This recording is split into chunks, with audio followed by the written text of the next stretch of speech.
Greetings, horse lovers. Epona Girl here, and today I'm going to talk about riding Maggie the Norwegian Fjord using the Pivo. Now, the Pivo is a nifty little device that uses any mobile phone to track you while you ride. Many of us ride by ourselves, and it's difficult to find a cameraman. So as you'll see, it's super helpful to make videos, to critique your riding, or to assist you with remote training. So here we go. Let's mount up and get started. So I use the little remote. You can kind of see it there in my pocket when I mount it up on Maggie. And here I am just doing that last little adjustment to my saddle so it's not too loose.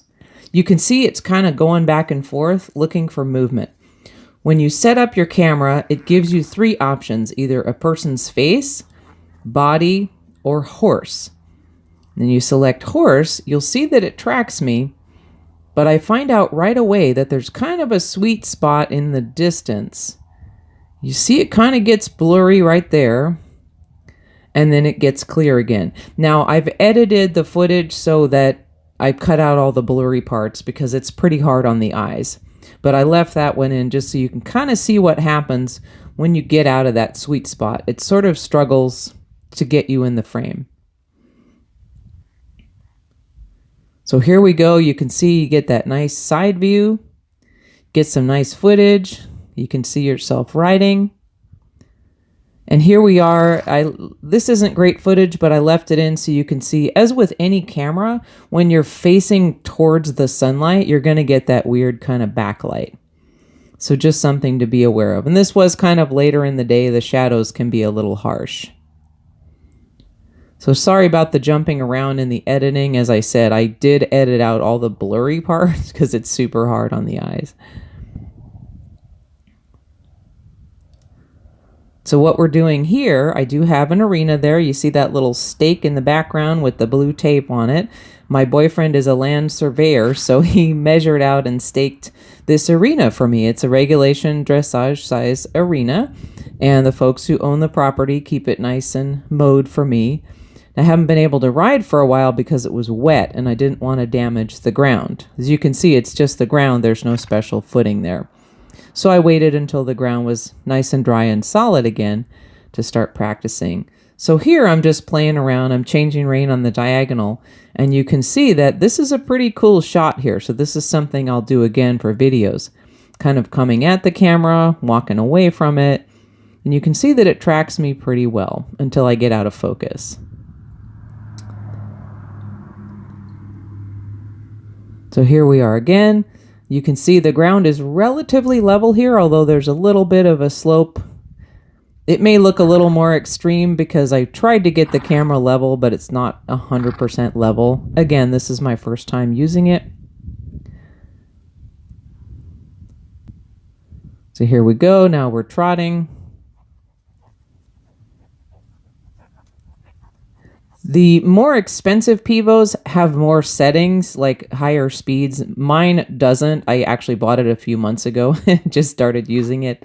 So mine just has pretty much on and off. But I think there are more expensive models where you can tell it trot or canter or faster speeds, and it will do a better job of tracking you.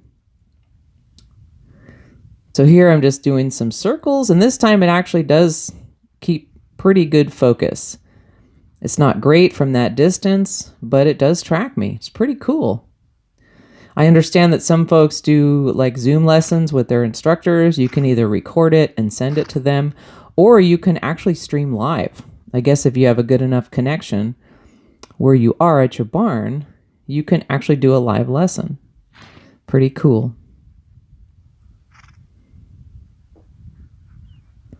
Now, if I had any sense, I would have circled around the camera, but when I'm riding, I'm more focused on, practicing my riding than paying attention to the camera.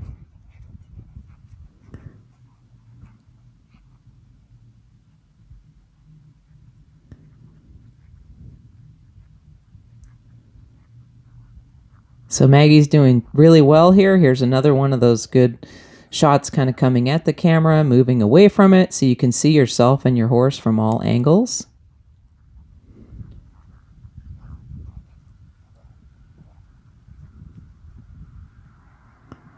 And here we are. I left this in because it's a good example of how horses read our minds. I was just thinking like I'm going to canter pretty soon. I didn't give her any cue that I was aware of, but she jumped into the canter because she could read my mind. If you're a horse person, you probably know that already, that they know what we're thinking. So here I'm going to ask for the canter. And boop. Sorry about the blurriness. I just wanted to leave in some good canter footage.